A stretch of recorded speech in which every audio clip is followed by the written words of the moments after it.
وما لنا ألا نتوكل على الله وقد هدانا سبلنا ولنصبرن على ما آذيتمونا وعلى الله فليتوكل المتوكلون. Di dalam fatwa-fatwanya Al-Imam Ibnu Shalah itu ada banyak pertanyaan yang disampaikan kepada beliau tentang bagaimana memahami ayat-ayat sifat dan bagaimana memahami hadis-hadis sifat. Jawaban beliau adalah imani sebagaimana para salaf itu mengimani. Ini mungkin kalau ada sedikit waktu kita baca ini salah satu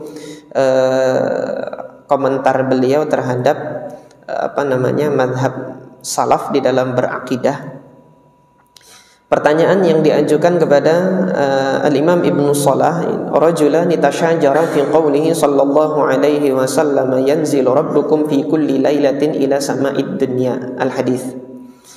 Jadi ada dua orang yang berdebat tentang makna dari hadis Nabi Allah Subhanahu wa taala turun di sepertiga akhir malam. Faqala ahaduhuma, salah satu dari keduanya itu mengatakan yanzil, ya Allah turun, itu aja. Wa kadza fi jami'is sifat, demikian pula dengan hadis-hadis sifat yang lain. Wa jami'il ayat, dan juga ayat-ayat yang lain yang menyebutkan sifat-sifat Allah Subhanahu wa taala, wal akhbar, dan khabar-khabar ataupun hadis-hadis lainnya yang menyatakan sifat-sifat Allah Subhanahu wa taala. La tuta'awwal, jadi tidak ditakwilkan. Kewajiban kita mengimaninya. Itu salah satu di antara dua orang yang berdebat tadi, dia mengatakan demikian. Yang satunya mengatakan enggak, itu ditakwilkan. Itu takwilnya Allah turun itu bukan Allahnya yang turun, tetapi yang turun rahmatnya Allah, dan seterusnya dan seterusnya. Nah, ini ada yang berdebat yang demikian ini.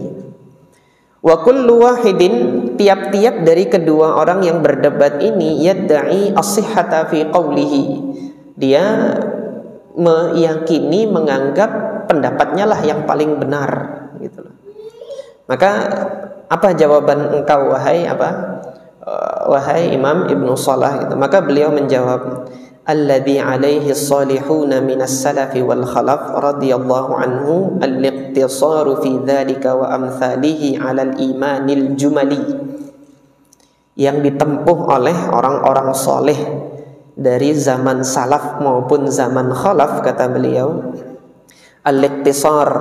Al-iqtisar itu mencukupkan untuk apa? Fi dzalika wa amsalihi, di dalam hadis tersebut dan hadis-hadis yang semisal, mereka mencukupkan untuk apa? Alal iman al-jumali, mengimaninya secara global. Wal jumali biha wal i'rad anil khaul, dan berpaling dari mencari untuk mendalami maknanya secara terperinci, al-khaut. Itu yang dilakukan oleh para salaf dahulu. Ketika membaca ayat sifat sudah baca imani, selesai. Ketika membaca hadis nuzulullah, Allah Subhanahu wa taala yanzil di sepertiga malam, sudah baca imani. Habis itu selesai, diam, enggak usah lanjutkan berdebat. Ini yang beliau sampaikan. Al-khaut an ma'aniha wal i'rad anil khaut fi ma'aniha. Mereka semuanya itu berpaling dari memperdalam maknanya itu. Ma'atiqadit taqdis al-mutlaq. Bersamaan dengan itu mereka juga meyakini untuk mensucikan Allah Subhanahu wa taala secara mutlak, wa annahu laisa ma'naha ma yufhamu min mithliha fi haqqil makhluq, dan tidak memahami hadis-hadis sifat itu semisal dengan apa yang digambarkan terhadap makhluk. Ketika nanti ada gambaran di dalam benak kita, turunnya seperti turunnya burung dari atas ke bawah, itu sudah tasbih. Ini nggak boleh menggambarkan yang demikian. Sudah imani saja ayat itu tanpa menggambar-gambarkan di dalam benak kita turunnya seperti apa, turunnya seperti apa.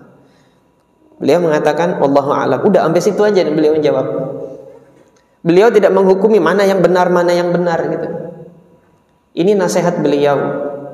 Ini yang menunjukkan bahwasanya lurusnya akidah beliau ini di dalam dalam mengimani nusus-nusus sifat. Oleh karena itu Al-Imam Adz-Dzahabi rahimahullah itu di dalam Syiar A'lam An-Nubala ketika memberikan komentar kepada beliau mengatakan wa kana matinad diyanah. Al-Imam Ibnu Shalah ini agamanya itu kuat, matinad diyanah, salafiyal jumlah. Beliau salafi. Secara umum beliau itu salafi. Sahihan nihlah, benar sahih nihlahnya itu arah beragamanya itu. Nihlah itu diungkapkan kepada kelompok dalam beragama. Oleh karena itu sebelumnya itu para ulama itu ketika menyusun kitab-kitab firqah itu para ulama menamakannya al-milal wan nihal. Jadi milal itu jamak dari millah, ini agama yang selain Islam. Nanti di dalam Islam ada kelompok-kelompok, sekte-sekte itu disebut nihal, nihlah. Nah, adapun nihlahnya Al-Imam Ibnu Shalah ini yaitu kelompok-kelompoknya di dalam Islam. Al-Imam Ibnu Shalah masuk ke dalam kelompok yang sahih. Ini beliau ditegaskan oleh Al-Imam Adz-Dzahabi di dalam kitab beliau Syiar A'lam An-Nubala, sahihan nihlah. Kafan 'anil khawdi fi mazallatil aqdam. Beliau itu menahan diri, mencukupkan atau berhenti dari memperdalam permasalahan-permasalahan yang bisa menggelincirkan kaki. Maksudnya menggelincirkan kaki itu apa? Menggelincirkan keimanan di dalam asma Allah Subhanahu wa taala dan sifat-sifat Allah Subhanahu wa taala. Maka kita lihat tadi ketika beliau ditanya begitu tentang dua orang itu, ditanya mana yang benar dari keduanya itu, beliau tidak menghukumi ini mana yang benar mana yang enggak. Tapi yang harusnya kita lakukan demikian terhadap nusus sifat, terhadap ayat-ayat sifat dan hadis-hadis sifat, imani sebagaimana sampai kepada kita. Kemudian tidak berlarut-larut di dalam mendiskusikan dan memperdebatkan itu gitu. Karena nanti meskipun benarnya bagaimana posisi seseorang ya di dalam memperdebatkan ayat-ayat sifat itu, nanti di dalam langkah-langkah selanjutnya ada saja ketergelinciran. Wal'iyadu billah, tanpa mengurangi penghormatan saya kepada salah seorang asatidzah. Ketika berlarut-larut dalam perdebatan ayat-ayat sifat itu, ada yang kemudian tergelincir, kemudian menggambarkan di papan tulis ini bumi bulat, kemudian Allah, waliyadzubillah. Yang seperti ini sudah tasbih olehnya. Itu sudah tasbih, sudah penggambaran yang seperti itu, nggak boleh. Tetapi imannya saja hadis sifat itu selesai sudah, dan kemudian jangan berdebat yang demikian itu. Yang seperti ini ketergelinciran, waliyadzubillah. Kita berlindung kepada Allah dari ketergelinciran ini. Nah, yang kita teladani salah satunya adalah Al-Imam Ibnu Shalah ini. Beliau menahan diri untuk tidak berlarut-larut dalam permasalahan ini, memperdebatkannya, karena yang demikian ini bisa menggelincirkan keimanan kita, waliyadzubillah. Mu'minan billah, beliau beriman kepada Allah, kata Al-Imam Ibnu Shalah, wa bima jaa'a 'anillahi min asma'ihi wa nu'utihi, dan mengimani seluruh nama-nama Allah Subhanahu wa taala serta sifat-sifat Allah Subhanahu wa taala. Nah, ini yang dipersaksikan oleh siapa? Al-Imam Adz-Dzahabi terhadap Al-Imam Ibnu Shalah rahimahullah. Nah, sampai di sini ikhwas sekalian yang dirahmati oleh Allah Subhanahu wa taala, beliau ini adalah salah satu contoh teladan seorang yang bermadhab Syafi'iyah namun akidahnya akidah salaf. Inilah yang menjadi salah satu pilihan saya. Makanya kalau antum lihat di dalam kajian-kajian saya, kok kenapa saya nggak pernah nyampaikan Ibnu Taimiyah, nggak pernah nyampaikan Syekh Utsaimin, nggak pernah menyampaikan pendapat Syekh Fauzan. Jawaban saya, yang berakidah salaf sebelum mereka itu banyak gitu nah. Itu yang ingin saya ungkap dan ingin saya sampaikan kepada para jamaah sekalian, kepada umat sekalian, bahwasanya ada banyak para ulama kita yang menempuh thariqah salaf dari berbagai bidang keilmuan yang mereka kuasai. Nanti untuk tafsir antum akan dapati Al-Imam Al-Husain Ibn Mas'ud Al-Baghawi. Beliau secara akidahnya juga akidah salaf. Lihat nanti di dalam tafsirnya ketika beliau melewati ayat-ayat sifat, beliau tidak mentakwilkannya. Tanya madhabnya, Syafi'i beliau. Kemudian para a'imah yang lain, bahkan Al-Imam salah satu punggawanya madhab Syafi'iyah yaitu Al-Imam Abul Abbas Ibnu Suraij itu punya risalah tersendiri di dalam untuk permasalahan akidah. Ketika beliau ditanya tentang nusus sifat, ayat-ayat sifat dan ayat-ayat sifat dan hadis-hadis sifat, beliau di situ menyampaikan thariqahnya di dalam mengimani ini, kita imani. Bahkan Al-Imam Ibnu Suraij rahimahullah ini salah seorang ulama Syafi'iyah yang pada saat itu berada di Baghdad. Beliau menyatakan menterjemahkan saja ke dalam bahasa selain bahasa Arab itu nggak boleh. Saking beliau menjaganya. Iyat ya iyat, nggak boleh iyat diterjemahkan ke tangan, nggak boleh. Saking beliau menjaga untuk berakidah demikian gitu. Iyat ya iyat, nuzul ya nuzul, jangan diterjemahkan turun.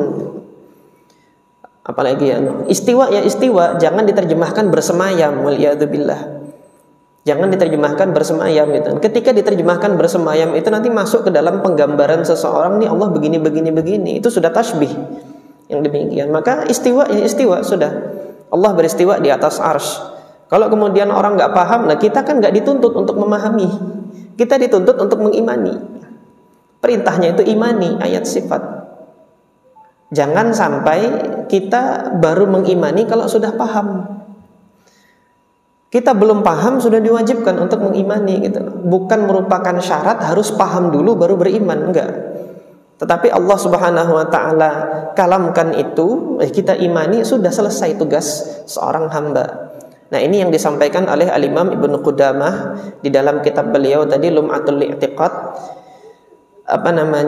Kaidahnya itu ada di dalam kalam Allah Subhanahu wa taala di surah Ali Imran. Ketika Allah berkalam, warasikhuna fil ilmi yaquluna amanna bihi kullun min 'indi rabbina. Orang-orang yang rasikh ilmunya, dalam ilmunya terhadap ayat-ayat yang mutasyabihat itu, mereka mengatakan amanna bihi, kami beriman. Kullun min 'indi rabbina. Semua ayat-ayat tersebut, baik yang muhkam yang kita pahami maknanya maupun yang mutasyabihat yang kita ini dalam memahaminya itu masih samar-samar, semuanya dari Allah, kewajiban kita mengimani. Selesai di situ. Nah, ini hendaknya ini yang kita teladani dari para ulama kita.